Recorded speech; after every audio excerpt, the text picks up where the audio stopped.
So, Mayflower Electronics makes headphones. No. Mayflower Electronics mods headphones. Yes, that's what they do. So, right over here. Woo! This is the Fostex T50RP. RP stands for reticulated python. T stands for tarantula. Tarantula 50 reticulated python. This is totally inaccurate information here. Let's just go ahead and take a look at what we have here. Now, there's 3 different versions, and you know, one's not better than the other. There's version 1, version 2, and version 3. And what they do is they take this T50RP from Fostex and they mod them. Now, this is a very, very sturdy set of headphones, like extremely sturdy. These things are little tanks. Rubber on the top, and it is extremely bendable. There's a metal going through here. There's a metal band, just rubber on top. Not extremely comfortable when you're just dealing with the rubber on top of your head. Not ridiculously comfortable. A bit of plastic on the side, and these things adjust slightly. It's kind of stiff, but they stay in place. You have like a metal adjustment area here, whatever. Yeah. And then each can, I guess, attached to that metal or attached to a plastic that's attached to the metal. And they have some play. They move around a little bit, so you can get a nice snug fit on your head. Just put it right on there. Yeah, that's going to be floppy. Tighten it up there. I usually put them on that way, then tighten them down. I do not hear much outside of my headphones at all right now. It's actually, they do a pretty good job of sealing in the sound. And these are supposed to be semi-open, but they're really more closed than open in my opinion. Now, one thing that's very different with these is they are not standard dynamic drivers. You have orthodynamic drivers, and that is just a sheet of copper, and there's like a coil wrapped around it, and then it vibrates. So you get a very precise, some people say fast, but a very precise sound. The bass is tight, treble is fast, and really, really accurate sound. If you know Hi-Fi Man, Hi-Fi Man makes a lot of really nice headphones.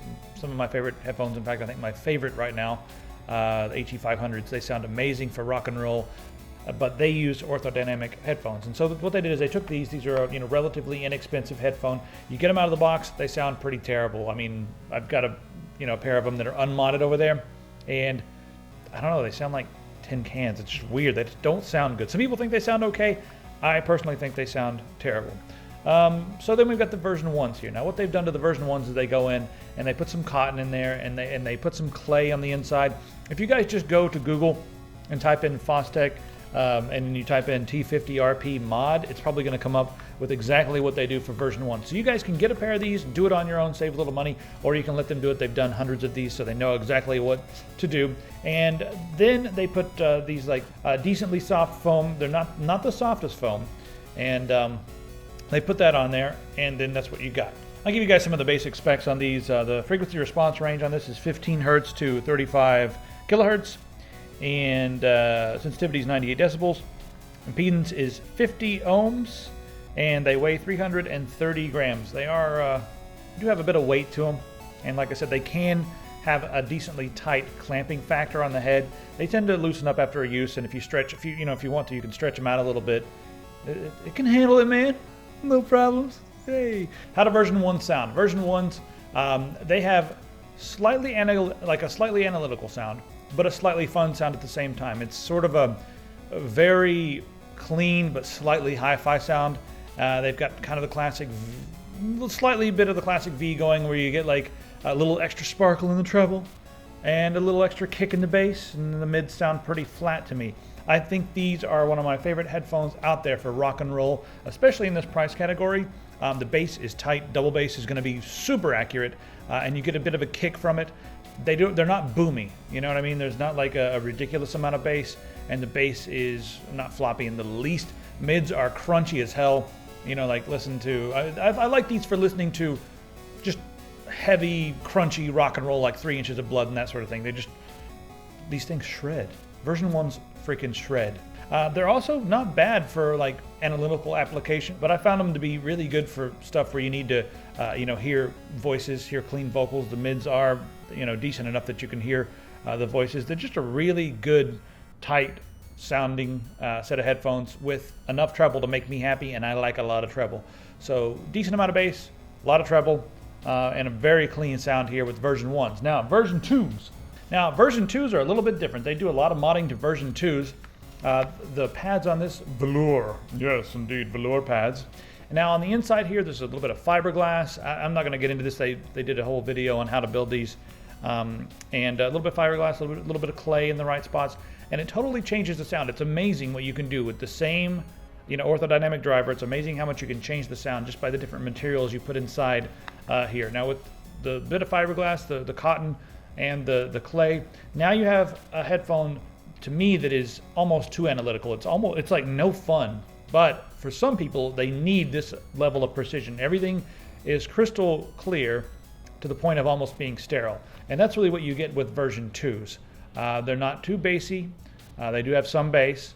They're not too sharp in the treble range, but they do have a lot of mids. I feel like the mids may be higher, but there is no frequency response graph online. Just from what I'm hearing with my own ears, it feels like the mids may be slightly higher than maybe they should be, but they also sound like they might have the flattest frequency response curve. But I think we need to see like a frequency response graph on these, and I don't have the equipment to do that, so sorry, but these are extremely analytical. If you need a very precise set of headphones to the point of, like I said, being almost less fun than they should be, then version 2s are for you.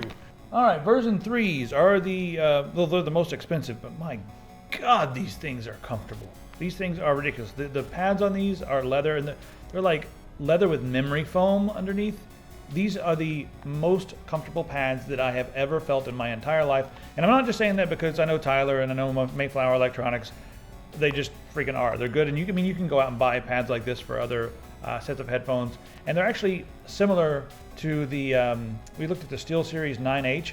The pads are very similar in feel to those, but these are even softer.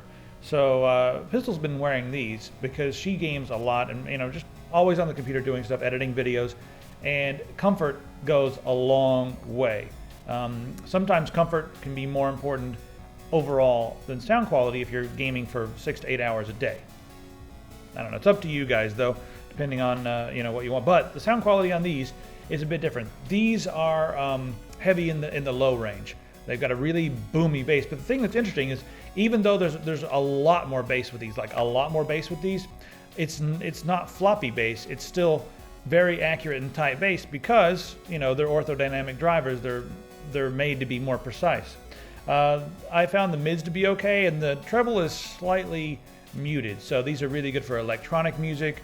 If you like rock and roll and you just want the more bass, they do have a lot of bass, and they're also pretty good for games and movies and media in general, just because the explosions are going to be very full.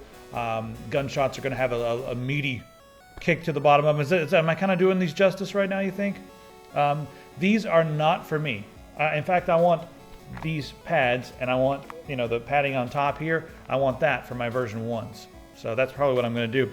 They just put all the different ear pads on their website for sale, and I was asking them to do this when I first looked at all the headphones. I was like, dude, you've got to get me all those different pads, because I want version 1s with the pads from version 3s, and I want the headband pad. So what I did is I went online, and you can go to B&H, and you can just get they're Sennheiser. I believe they're the 585 or something. I don't know, the Sennheiser replacement pads. I'll put a link to them in the description. But let me open these up. I haven't even opened these yet, but I ordered this from B&H's website.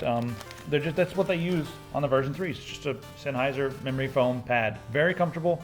This was like $12 or whatever. So I'm gonna adhere this with some super glue or whatever.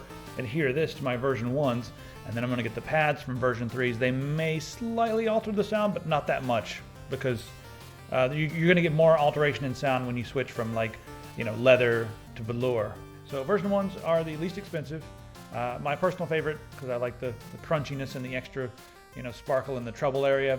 Version 3s are boomy and bassy, and you guys heard. And then version 2s are the most analytical. So that's the 3 different flavors that we have here. None of them are really perfectly flat response curve, except version 2 is getting pretty close. But yeah, 3 different sets of, oh yeah, I forgot about the cord. The last thing I want to mention here is they do come with a cord. The cord is detachable, and it has a 1/4 inch. It terminates in a 1/4 inch, not gold plated or anything fancy like that. And the cord also has a locking mechanism. When you plug it in to the side of the headphone, you plug it in and then twist it, and it locks into place, and it will not fall out. If you need like an 1/8 inch cable, they sell that on the website as well, or you can get a custom, any old 8 inch cable or 3.5 millimeter or whatever. Any cable like that will work just fine with these. We're using a custom cable. I think you might have seen that Pistols custom cable. Works just fine. The one you buy on their website will lock. If you get a custom cable, it's not going to lock, but it'll still, you've never had it fall out at all. It just plugs into the side and you're good to go. All right. So now I've been waiting to like install this because I wanted to show them as it came. So I'm going to go ahead and install this now. I'm going to turn the camera off because I'm going to go do that right now. Yeah. Why is it so long?